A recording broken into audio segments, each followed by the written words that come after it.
আসসালামু আলাইকুম। আশা করি সবাই ভালো আছেন। তো গতকালকে বাংলাদেশের ম্যাচ নিয়ে কিছু কথা বলবো। আসলে গতকালকে ম্যাচটা বাংলাদেশ এত দারুণ খেলছে যা বলার বাইরে। আসলে হামজা চৌধুরী আসার পর থেকে বাংলাদেশে একটা ফুটবলের গণজ্বর হচ্ছে। এক বাংলাদেশের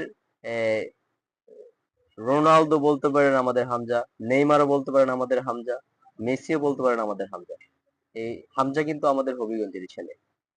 তো গত ম্যাচের আগে যে এগেইনস্ট টিমের কোচ হামজাকে নিয়ে কটাক্ষ করে কথা বলছে। হামজা কিন্তু কিচ্ছু বলে নাই, মাঠে কিন্তু জবাব দিয়ে দিয়েছে। তো আমার কাছে লাগছে যে আমাদের ফার্স্ট হাফটা আমাদের যে খেলা খেলছে এবং সেকেন্ড হাফে যে খেলা খেলছে বাংলাদেশ অসাধারণ খেলছে, কিন্তু এর মধ্যে আমার কাছে মনে হয়েছে যে বাংলাদেশের কোচের ক্যাবরেরার তার লেগেসি অনেক। আহ, কারণ ফাহমিদুল, সামিদ সোম, জামাল ভুঁইয়া, তারপর তপু বর্মন, জায়ান আহমেদ, আহ অসাধারণ একটা প্লেয়ার। এইসব প্লেয়ারকে সাইড বেঞ্চে বসায় রাখছে।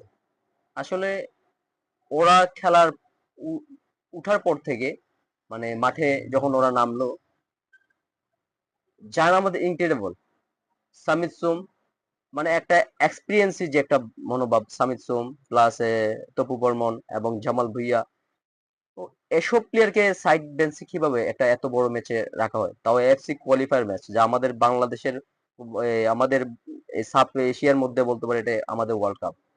বাংলাদেশ এইটাই সবচেয়ে বড় বড় টুর্নামেন্ট।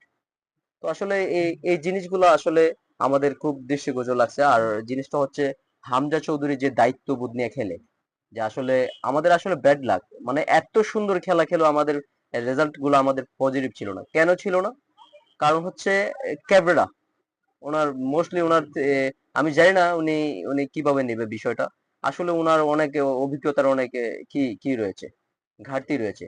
উনি এত বড় কোচ, এত ভালো ভালো প্লেয়ারকে তিনি বসায় রাখতেছে, সাইড লাইনে বসায় রাখতেছে, বেঞ্চে বসায় রাখতেছে। আসলে তো ওরা বেঞ্চের প্লেয়ার না, ওরা অনেক ভালো প্লেয়ার। ওদেরকে ফার্স্ট ইলেভেনে রাখলে রেজাল্টটা অন্যরকম হতে পারতো।